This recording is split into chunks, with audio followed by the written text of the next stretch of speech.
হর মহাদেব জয় নমস্কার, আমি শিবু। আজ আবার একটা নতুন ভিডিও নিয়ে আমাদের ওই অনাথের নাথ চ্যানেলে আপনাদেরকে স্বাগত। তো আজকের যে বিদ্যাটা আমি এই ভিডিওতে নিয়ে আসছি সেই বিদ্যাটা হচ্ছে একটা ইন্দ্রজাল বিদ্যা। ইন্দ্রজাল নাম আপনারা শুনে থাকবেন। এই ইন্দ্রজাল বিদ্যাটা ছিল আগেকার দিনে। ইন্দ্রজাল বিদ্যাটা আমি পেয়েছি কোথা থেকে, সেটা হচ্ছে সাপুড়েদের বিদ্যা। এটা যারা সাপ খেলা দেখবেন যে আগেকার দিনে অনেক সাপুরেরা গ্রামে গ্রামে সাপ খেলা দেখিয়ে বেড়াতো।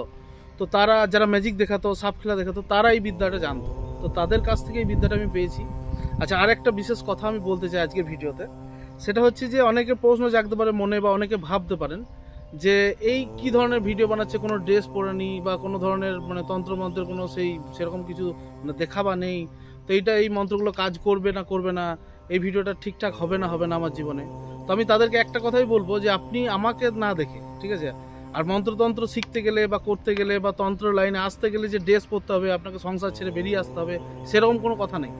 আপনার ভালোবাসা, আপনার যতটা আপনি পরিশ্রম করেছেন এই বিষয়টার উপর, কতদিনের পরিশ্রম, তার উপর ডিপেন্ড করবে আপনি কতটা কাজ শিখেছেন আর আপনি যে বিদ্যাগুলো দিচ্ছেন সেগুলো কতটা কাজ করছে। তো আমি যতগুলো বিদ্যা এই চ্যানেলে দিয়েছি, প্রত্যেকটা বিদ্যা আপনি আপনার নিজের জীবনে উপলব্ধি করবেন, নিজের জীবনে দেখবেন করে। যদি কাজ না করে আমাকে ফোন করবেন। তো আজকে যে বিদ্যাটা দিচ্ছি, এই বিদ্যাটার কাজ কি আমি বলে দিই। এই বিদ্যাটা হচ্ছে অনেক পুরনো একটা বিদ্যা, সাপুরেদের বিদ্যা বা বলতে পারেন ইন্দ্রজাল। তো এইটা করে কি করা যায়, এইটা করে আগেকার দিনের মানুষরা করতো, কাউকে 3 ঘন্টা বা 4 ঘন্টার জন্য তার মনটাকে আপনার দিকে ডাইভার্ট করে নিত, বা ধরুন আমি যেটা দেখাতে চাইছি সেইটাই আপনি দেখবেন, এরকম করে দিত। ধরুন আপনি কোনো ইন্টারভিউ দিতে গেলেন, কোনো পরীক্ষায় গেছেন, যেখানে কোনো মিটিং আছেন, যেখানে আপনাকে সবাই প্রাধান্য দেবে। তো এই বিদ্যাটা 3 ঘন্টার জন্য আপনি একবার প্রয়োগ করবেন, 3 ঘন্টা এটা রিয়াকশান থাকবে, 3 ঘন্টা পর অটোমেটিক চলে যাবে, আবার তারপরের দিনে করতে পারবেন, সেই দিনে আর করতে পারবেন না। তো আমি বলে দিচ্ছি একটা মন্ত্র। প্রথমে প্রত্যেকটা তন্ত্রের বিদ্যায় আপনি আমার ভিডিও দেখলে বুঝতে পারবেন, একটাই নিয়ম, সেটা হচ্ছে প্রত্যেক শনি বা মঙ্গলবার আপনাকে মন্ত্রগুলো মুখস্থ করতে হবে। অন্য কোনো দিন মুখস্থ করলে হবে না, আর আপনাকে সম্পূর্ণ মুখস্থ করলে তবেই রেজাল্টটা ভালো পাবেন। আপনি মুখস্থ করে নিয়ে ভালোভাবে ঈশ্বরের কাছে বসে আপনার গুরুর আশীর্বাদ নিয়ে, আপনার মা বাবার আশীর্বাদ নিয়ে আপনি এই মন্ত্রটা ভালো উদ্দেশ্যে যদি প্রয়োগ করেন, যে কোনো বিদ্যা আপনার 100% সাকসেস হবে সেই বিদ্যাটা।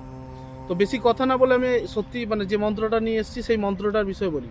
তো মন্ত্রটা আপনি স্ক্রিনে দেখতে পাবেন, আর আমি যেটা বলছি সেটাও শুনে নিয়ে মুখস্থ করতে পারেন, যেটা আপনার ভালো লাগে সেটা করবেন। তো মন্ত্রটা শুনে নিন, মন্ত্রটা কীরকম হবে। মন্ত্রটা মুখস্থ করে তারপর কাজটা কীভাবে করবেন সেটা আমি বলছি। মন্ত্রটা হচ্ছে: আপন বান্দাম ক্ষেপণ বান্দাম 19 কোটি 64 দেব বান্দাম, মারন্তীর হাত বাঁধলাম, চলন্তীর পা বাঁধলাম, কহন্তীর মুখ বাঁধলাম, দেখন্তীর চোখ বাঁধলাম, কার আজ্ঞায় বাঁধলাম? সীতা শ্রী রাম লক্ষণের আজ্ঞায় বাঁধলাম, বড় বীর বাপ নৃসিংহের দোহাই, ওং হুং ফট স্বাহা। এটা হচ্ছে মন্ত্র, একটু বড়, আপনি ভালোভাবে পড়লে মুখস্থ হয়ে যাবে। আরেকবার বলছি, মন্ত্রটা শুনে নিন। আপন বান্দাম ক্ষেপণ বান্দাম 19 কোটি 64 দেব বাঁধলাম, মারন্তীর হাত বাঁধলাম, কহন্তীর মুখ বাঁধলাম, দেখন্তীর চোখ বাঁধলাম, কার আজ্ঞায় বাঁধলাম? সীতা শ্রী রাম লক্ষণের আজ্ঞায়, বড় বীর বাপ নরসিংহের দোহাই, ওং হুং ফট স্বাহা। এটা হচ্ছে মন্ত্র।